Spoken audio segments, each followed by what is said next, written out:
All right, we're going to find slope now, and slope is y2 minus y1 over x2 minus x1, and this is where notation comes into play.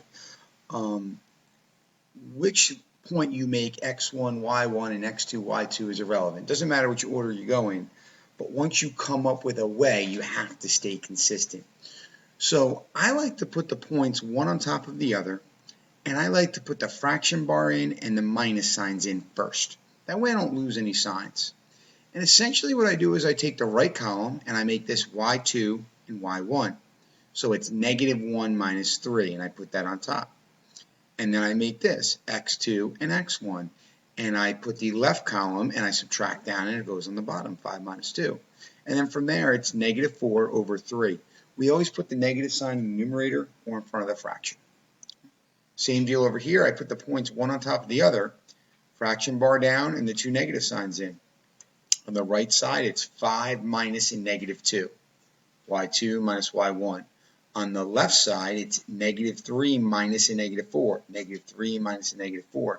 And we have to be aware of double negatives. 5 minus negative 2 is 7. Negative 3 minus a negative 4 is a positive 1, and 7 over 1 is 7. Now, if they want you to write the equation of a line, they're talking about y equals mx plus b.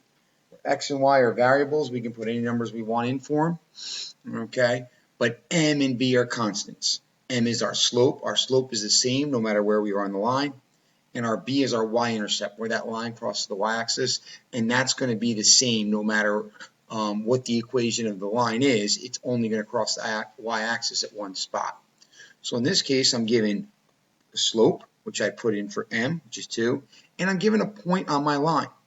And all a point is on my line, it's one of the answers. So my x-coordinate is 5, my y-coordinate is 1. And whenever we're solving for the equation of a line, we're usually looking for b, or the y-intercept. 2 times 5 is 10. We subtract 10 on both sides, and my b equals negative 9.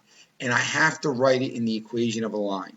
So y equals 2x minus 9. If I want to plug this point into check, it should work.